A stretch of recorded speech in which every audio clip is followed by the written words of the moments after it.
Kan sisanya ya banyak tahu. Dengerin sama si Anyang.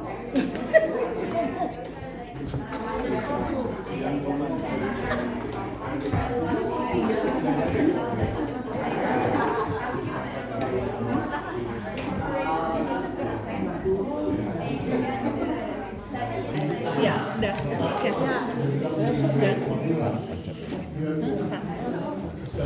Mari kita membuka Injil Yohanes pasal 4. Please turn your Bible to the Gospel of John chapter 4.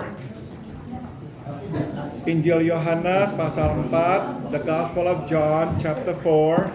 Kita akan membaca ayat 1 hingga ayat 4. And we are going to read from verse 1 to verse 4. In the beginning was the Word. The Word was with God, and the Word was God.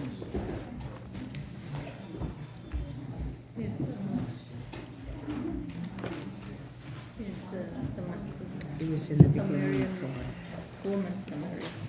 Mari kita membacanya.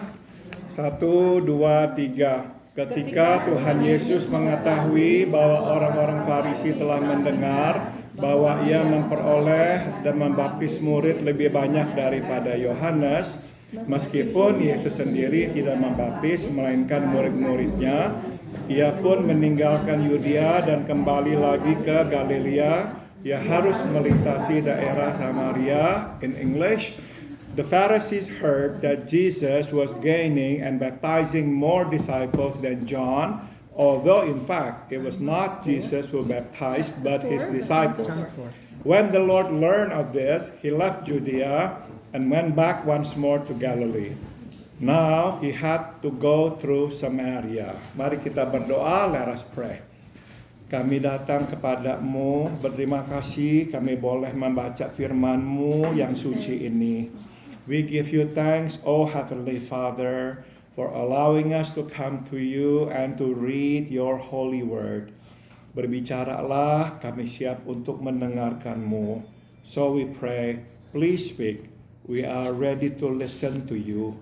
Dalam nama Tuhan Yesus kami berdoa. In the name of Jesus our Lord we pray. Amen. Halaman 53, page 53. Verse 1 to 4. Ya. Tema utama buku yang ditulis oleh pendeta Rick Warren, The Purpose Driven Life, adalah untuk apakah saya berada di dalam dunia ini. The main theme of the book written by Pastor Rick Warren, The Purpose Driven Life, is summed up in this question: What am I here for? Menurut pendeta Warren, kita hanya dapat mengetahui tujuan keberadaan kita di dunia bila kita tahu tujuan Tuhan menciptakan kita. Tambahkan kata tujuan. According to Pastor Warren, we can only know the purpose of our existence in this world if we know the purpose God made us. Yes. Ada 5 tujuan yang dipaparkannya. So there are 5 purposes that Pastor Rick Warren described. Salah satu di antaranya adalah bahwa kita diciptakan untuk suatu misi tertentu. Tambahkan kata misi. So one of the 5 purposes that Pastor Rick Warren describes is that we are made for a mission. Dan misi itu adalah membagikan kasih Tuhan dengan sesama. And that mission is to share the love of God with others.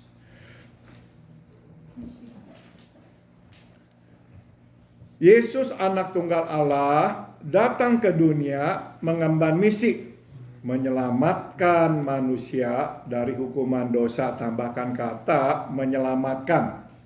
Jesus, the only one, Son of God, came to the world also with a mission. And his mission was to save man from the penalty of sin. Dan dalam pelaksanaannya, misi itu mengharuskannya untuk mati tambahkan kata mati buat dosa manusia. And in carrying out that mission necessitated him to die for men. Yesus tidak pernah kehilangan tujuan ini.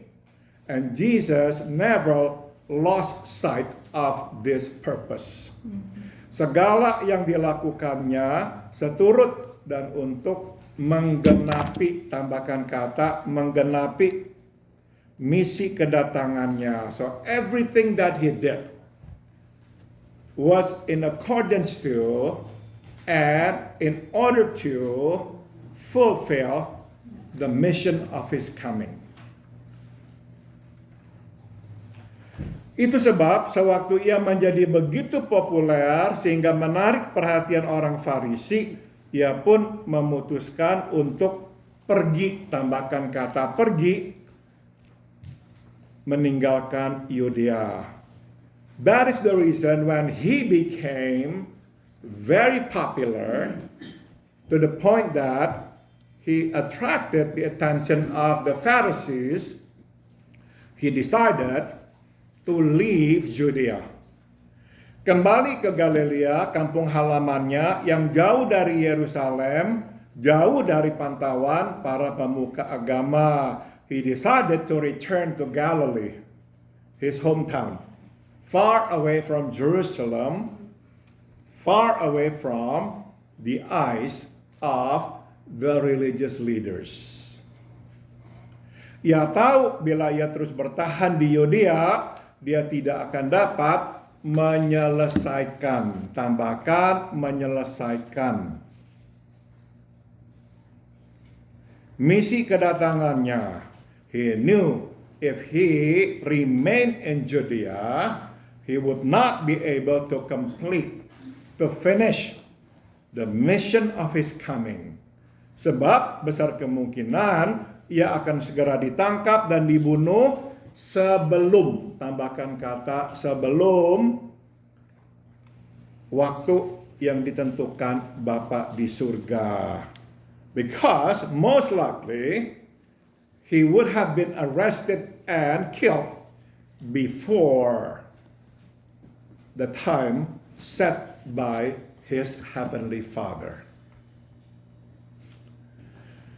Di sini dapat kita lihat bahwa Yesus bertindak sepenuhnya dipandu oleh tujuan hidup yang ditetapkan Bapa, tambahkan kata Bapa baginya.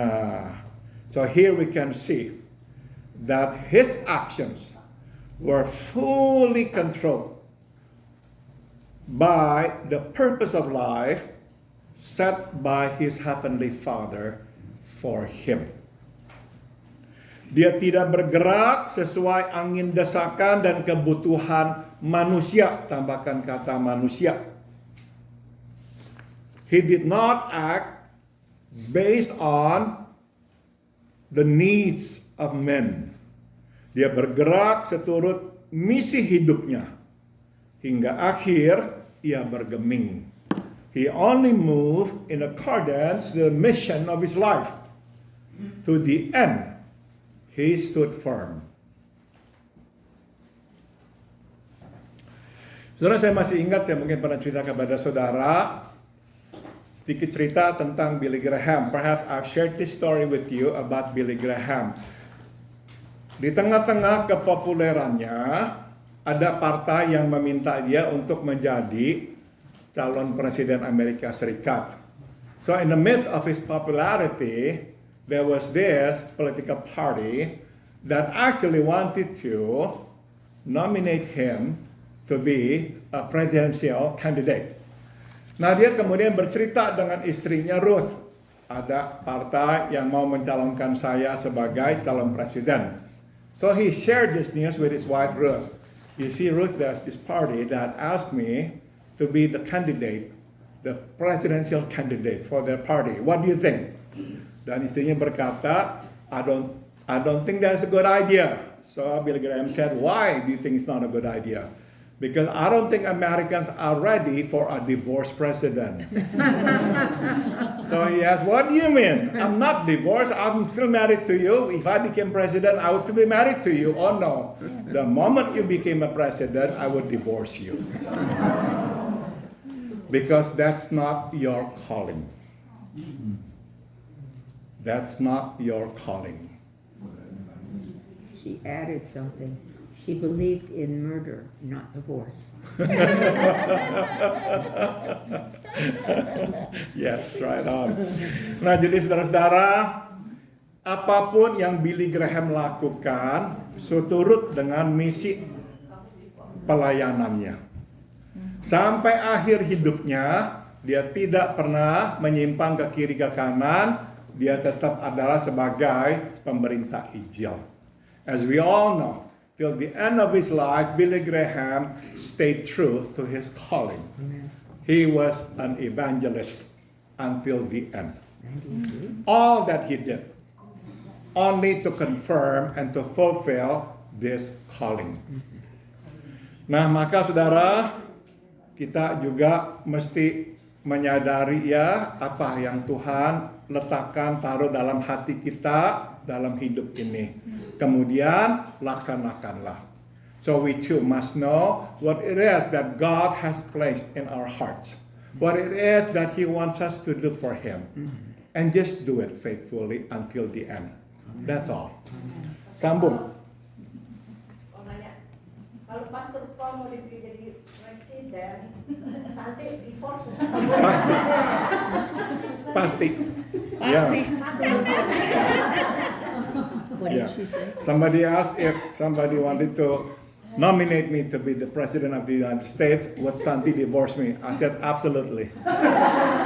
She would divorce me. Oke, Tuhan memanggil kita untuk melakukan sesuatu baginya dengan pelbagai cara. Salah satunya adalah dengan cara menghadirkan kebutuhan, tambahkan kata kebutuhan yang mendesak. God calls us to do things for Him in many ways. One of them is by bringing to us needs. Ya, great needs. Ada kalanya kita pergi melakukan sesuatu sebab kita tahu bahwa kita dapat bersumbangsi dan bahwa sumbangsi kita dibutuhkan. Tambahkan kata dibutuhkan.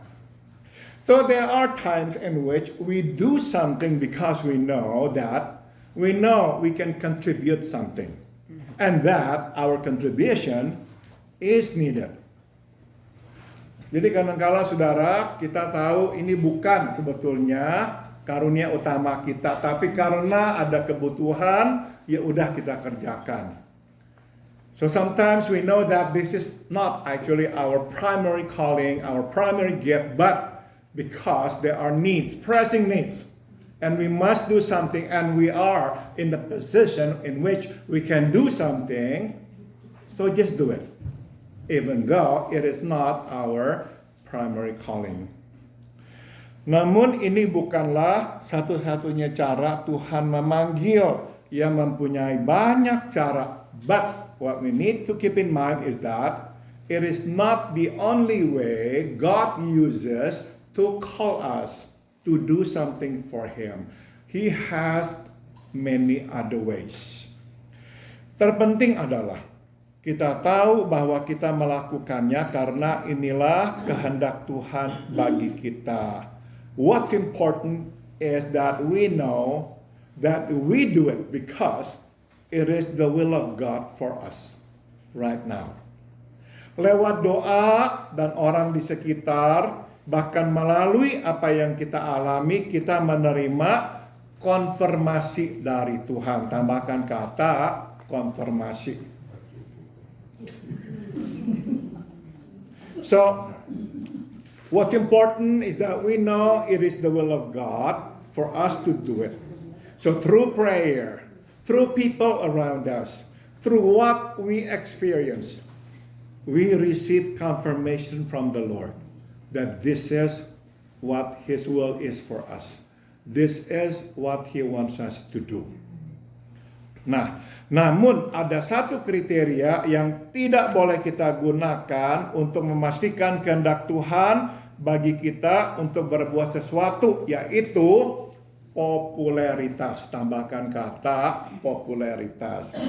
However, there is one criterion that we should never use to ascertain the will of God for us to do something for Him. And that is what? Popularity. Tuhan tidak pernah memanggil kita melakukan sesuatu supaya kita menjadi populer. God will never call us to do something for Him in order for us to be popular. Never. Humble yourself. Yeah. The Almighty hand. Popularity is never one of them. Never one of them.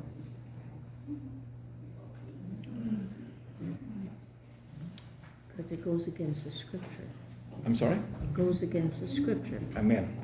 Ya. Saudara-saudara, kadang-kadang justru ya, kita dipanggil Tuhan melakukan sesuatu yang pada saat Tuhan memanggil kita justru melihatnya sebagai sesuatu yang kok nggak masuk akal dan tidak akan membawa apa-apa. Tapi kalau kita tahu ini kehendak Dia, lakukanlah. But there are times in which God calls us to do something and somehow we don't think that it is a good idea. We don't think it is going to lead us anywhere or it will bear fruit. But if we know clearly it is His will, just do it. Even though it doesn't seem like a good idea or it will go anywhere. Saudara, saya pernah cerita bahwa salah satu suku di Myanmar adalah suku Kristen. Perhaps I've shared this with you. There is one tribe in Myanmar who is actually a Christian tribe. Kita tahu dari mana sekarang ini, dari nama-nama mereka. Nama-nama orang Myanmar kan biasanya ya nama asli Myanmar. Tapi nama-nama dari suku ini selalu memakai nama-nama Alkitab. If you know anybody from Myanmar, you know that their names are usually Myanmar's names. But people from this tribe, they use Bible names like David, Paul, and whatnot. Suku ini disebut suku Karen. Ya, the name of the tribe is Karen. Saudara, Tuhan pertama mengutus Adoniram Judson menjadi misionaris di Myanmar. Bertahun-tahun melayani, tidak ada orang bertobat. God first sent Adoniram Judson to Myanmar to be a missionary. But for years, there was no convert. Akhirnya lembaga misi panggil dia pulang, merasa percuma, tidak ada hasilnya kamu melayani di sana. His mission agency finally sent for him. They said, look, you're not bearing any fruit. What are you doing there? Quit doing what you're doing. Go home. Dia menolak, saudara, but he refused. Dan dia bayar harga mahal. Raja Myanmar marah kepada dia dijebloskan ke penjara. Once, the king of Myanmar was angry at him and he was thrown into jail. Dan saudara, istrinya meninggal di ladang pelayanannya. And his wife in fact died in Myanmar. But he stayed. After years of ministry, finally one person came to Christ. Satu aja. Nah, tapi saudara, belakangan datang misionaris yang lain yang terpanggil. Dan akhirnya pekerjaan Tuhan mulai berkembang. Dan akhirnya ada orang-orang yang percaya. Dan kita tahu akhirnya sekarang ada satu suku menjadi suku Kristen. But then somebody else came along, helping him. And God blessed his work steadily. And suddenly more and more people came to know Christ. Saya mengikuti persekutuan doa dari denominasi gereja kita ini, dan salah satu gereja itu adalah gereja orang-orang Myanmar ini. Ya, I used to join the prayer meeting under our denomination, and one of the churches is actually a Myanmar church. So I used to talk to the pastors. Saudara-saudara, it seemed like a bad idea. But in the eyes of God, it is a good idea. In His time, it will be a good idea. At first, it seems like a bad idea. But in the end, it is a good idea. Jadi, saudara, yang penting kita tahu pasti, ini yang Tuhan kehendaki untuk kita lakukan. So once again, what's important is that we know it is what the Lord wants us to do. If we do, just do it. Sambung. Yesus pun tahu bahwa sudah saatnya ia pergi meninggalkan Yudea sebab ia sadar bahwa berita tentang dirinya sudah mulai simpang siur. Jesus knew that it was time for him to leave Judea because he knew that news about him had been going around and they were not even true or accurate. Dia tidak pernah membaptis seorang pun, namun diberitakan bahwa ia membaptis banyak orang. Tambahkan kata membaptis. He never baptized anyone, but the news spread around that he had been baptizing a lot of people. Dia tidak memanggil banyak murid, hanya 12, namun diberitakan bahwa ia mempunyai banyak murid. Tambahkan kata banyak. He didn't have a lot of disciples, he only called 12, but then the news spread around that he had many disciples. 120. Berita yang simpang siur dan tidak berdasar ini berpotensi mengacaukan pelayanannya dan menggagalkan misi kedatangannya. So you see, this news that was spreading out of control and has no basis whatsoever could potentially be in the way, impede his ministry, and might even block what he was doing. Di sini kita dapat belajar satu pelajaran, yaitu kadang kita harus menjauh dari keramaian dan menurunkan suhu agar pelayanan kita lebih terarah. Tambahkan kata terarah. Here we can glean a lesson, which is sometimes we need to move away from the noise, from the crowd. Sometimes we need to bring the temperature down so our ministry can be more focused. Saudara, bertahun-tahun yang lalu, suddenly the name slipped out of my mind. Who wrote the book, The Celebration of Discipline? Stephen Foster. I think the last name is Foster. The first name suddenly I forgot. I think Stephen Foster. But Foster. He was teaching, he was doing ministry, everything was going well. But suddenly he felt like God was telling him, quit what you're doing. Aduh, dia takut ya dengar itu. Sebab dia lagi menikmati pelayanannya, kok tiba-tiba dia sepertinya mendengar Tuhan berkata, stop, berhenti. Nah, dia bergumul sampai akhirnya dia yakin Tuhan memang meminta dia berhenti. So he struggled over this, but at one point, because he knew it was of the Lord, he obeyed. He quit doing what he was doing. Dia meninggalkan tugasnya mengajar, dia menolak undangan-undangan, memberikan ceramah dan sebagainya, dan tidak ngapa-ngapain. So he quit teaching at the Bible school where he was teaching at, and he refused any speaking engagements. So he was just home, doing nothing. Saudara, dia berpikir, oh ini mungkin nggak lama, sebentar aja Tuhan akan nanti panggil dia kembali.